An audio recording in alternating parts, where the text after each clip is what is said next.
उसकी मैन्युफैक्चरिंग भारत में होगी और भारतवासियों के हाथों से होगी। इसके अतिरिक्त हमने डिफेंस पब्लिक सेक्टर अंडरटेकिंग्स के लिए भी 4 पॉजिटिव इंडिजिनाइजेशन लिस्ट भी जारी की है, जिसके तहत 4,606 और लाइन रिप्लेसमेंट यूनिट्स आइडेंटिफाई किए गए, जिसका निर्माण हमारे देश में ही और हमारे देशवासियों के हाथों से ही होगा।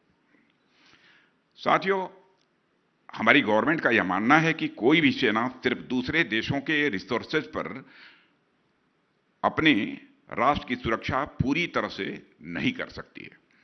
इसलिए हमने आत्मनिर्भरता के विभिन्न कार्यक्रमों के माध्यम से यह इंश्योर करने का प्रयास किया है कि हमारे सैनिकों के लिए रक्षा संबंधित साजो सामान का उत्पादन भारत में ही हो। और मुझे बताते हुए बेहद खुशी हो रही है कि हमारे यह प्रयास अब रंग ला रहे हैं। आज भारत का domestic defence production 1 lakh crore सालाना के आंकड़े को पार कर चुका है। इस समय अप्रॉक्सीमेटली 1,08,000 मोर देन 1,08,000 करोड़ तक पहुंच चुका है। साथियों, हमने मेक इन इंडिया और डिफेंस इंडस्ट्रियल कॉरिडोर्स जैसे इनिशिएटिव्स के माध्यम से ये इंश्योर किया कि हम भारतीय सेनाओं के लिए अत्याधुनिक हथियार भारत में ही निर्मित करें, यदि संभव हो तो हम उसका एक्सपोर्ट भी करें। और जब हमने डिफेंस सेक्टर में एक्सपोर्ट की ओर ध्यान देने की बात की, तब हमारे इस प्लान को कई लोगों ने बहुत ही शंका की दृष्टि से देखा और ये कहा कि संभव नहीं है।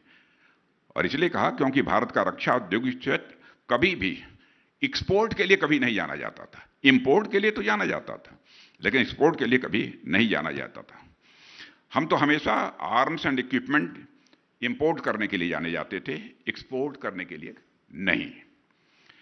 आर्म्स एंड इक्विपमेंट खुद अपने ही देश में बनाकर और उसे दूसरे देशों को एक्सपोर्ट करना, यह एक ऐसा काम था जिसे करने के लिए आपको अपने कंफर्ट जोन से बाहर निकलना होता है। लेकिन पुरानी सरकारों ने इस कंफर्ट जोन से बाहर निकलने का कभी भी प्रयास ही नहीं किया और वह शॉर्ट टर्म गेन की ओर ही अपना ध्यान बराबर लगाती रही। साथियों, प्रधानमंत्री जी की लीडरशिप में हमारी सरकार ने इस कंफर्ट जोन से बाहर निकलकर भारत को रक्षा औद्योगिक क्षेत्र में, डिफेंस इंडस्ट्रियल सेक्टर में एक्सपोर्टर्स की लिस्ट में भी ऊपर तक ले जाने की योजना बनाई। और आज आप देख सकते हैं कि हम अपने उन प्रयासों में सफल भी हुए, जिसे इस आंकड़े से समझा जा सकता है कि आज से 7-8 साल पहले डिफेंस इक्विपमेंट्स का एनुअल एक्सपोर्ट, जहां कुल जमा 1,000 करोड़ रुपए भी नहीं हुआ करता था, लेस देन 1,000 करोड़ था भारत में एक्सपोर्ट डिफेंस इक्विपमेंट्स का, वह आज लगभग 20,000 करोड़ रुपए पहुंच गया है। यह मैं 5-6 साल पहले की बात कर रहा हूं। अप्रॉक्सीमेटली 900 या 1,000 या 1,100 करोड़ था, आज वो अप्रॉक्सीमेटली 20,000 करोड़ रुपए पहुंच गया है। हम एक समय दुनिया में हथियारों के सबसे बड़े आर्म्स इंपोर्टर थे, लेकिन आज हम टॉप 25 आर्म्स एक्सपोर्टर्स की लिस्ट में आकर खड़े हो गए। साथियों, अब हमने बड़ी बड़ी कंपनियों को सपोर्ट करना तो जारी रखा ही, लेकिन उसके साथ साथ हमने स्टार्टअप्स के माध्यम से यंग माइंड्स में भी डिफेंस सेक्टर में, यंग माइंड्स को भी डिफेंस सेक्टर में हम लोगों ने इनवाइट किया।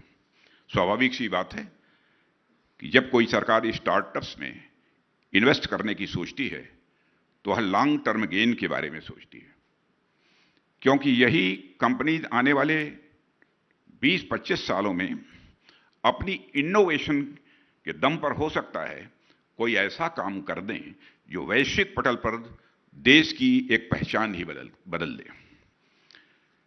इसलिए अभी हाल में ही डिफेंस एक्विजिशन काउंसिल की जो भी मीटिंग हुई है, जिसमें डॉक्टर कामत हमारे डीआरडीओ के यहाँ पर चेयरमैन, DDNRD सेक्रेटरी भी बैठे हैं, वो भी मौजूद थे। डिफेंस एक्विजिशन काउंसिल की जो मेरी चेयरमैनशिप में मीटिंग हुई, उसमें भी हमने स्टार्टअप्स को प्रमोट करने के अनेक इफेक्टिव स्टेप्स उठाए हैं। और मैं जानता हूं कई हमारे सहयोगी ने कहा कि साहब ये कुछ जोखिम भरे कुछ ये कदम है, मैंने कहा हम एक बार एक्सपेरिमेंट इस काम को करेंगे, तो उसमें मेजर रिफॉर्म हमने किए और हमने स्टार्टअप्स से प्रोक्योरमेंट करने के लिए कास्टिंग, पेमेंट टर्म्स और एलिजिबिलिटी आदि को काफी लिबरलाइज कर दिया है। हां, इस बात को मैंने जरूर कहा है, जिस तरीके से इसको लिबरलाइज हम लोगों ने किया है, 1 साल के बाद फिर से हमको समीक्षा करनी चाहिए और करेंगे समीक्षा। और आज तो स्टार्टअप्स के बारे में ये बतलाते हुए मुझे खुशी होती है कि जहां पर 2014 के पहले बामुश्किल 300, 400, 500 स्टार्टअप्स हमारे देश में हुआ करते थे, आज उनका नंबर 1 लाख से अधिक हो गया है। साथियों, वर्तमान समय में दुनिया जिन हालातों से गुजर रही है, आप सब भी आकलन करते हैं कि टेक्नोलॉजी हर मामले में एक बड़ा वैरियर बनकर उभरी है। टेक्नोलॉजी एक बड़ी योद्धा बनकर उभरी है।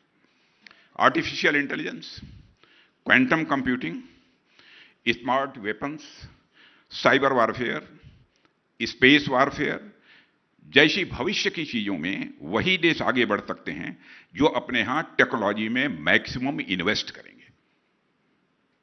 अब जाहिर सी बात है, जब आप नई चीजों में इन्वेस्ट करते हैं तो कई बार आपको सफलता मिलती है, तो कई बार आपको असफलता भी मिलती है। लेकिन लगातार प्रयासों के माध्यम से यदि हम टेक्नोलॉजी के क्षेत्र में मजबूत बनते जाते हैं, तो यह लॉन्ग टर्म में यानी आने वाले 20-25 सालों में भारत को इतनी मजबूत स्थिति में लाकर खड़ा कर देगा जिसकी कल्पना भी किसी ने कभी नहीं की होगी। इसलिए हमने टेक्नोलॉजी पर भी विशेष ध्यान दिया है। इसके लिए हम डीआरडीओ के तत्वावधान में डिफेंस टेक्नोलॉजी डेवलपमेंट को प्रमोट करने के लिए टेक्नोलॉजी डेवलपमेंट फंड भी लेकर आए हैं, जिसे शॉर्ट टर्म में टीडीएफ कहते हैं। नेशनल रिसर्च फाउंडेशन की स्थापना के पीछे भी हमारा यही उद्देश्य है। हमने डिफेंस मैन्युफैक्चरिंग में भी स्टार्टअप्स के माध्यम से इनोवेशन को इनवाइट किया है। यहां मैं विशेष रूप से आईडेक्स का जिक्र करना चाहूंगा। साथियों, आईडेक्स डिफेंस सेक्टर में इनोवेशन को बढ़ावा देने के लिए डिफेंस मिनिस्ट्री का एक यह अनूठा कदम है, इनोवेटिव कदम है। आईडेक्स डिफेंस एंड एरोस्पेस में इनोवेशन तथा टेक्नोलॉजी डेवलपमेंट को बढ़ावा देने के लिए लाया गया है। और आईडेक्स की सफलता के बाद हम आईडेक्स प्राइम भी लेकर आए। आईडेक्स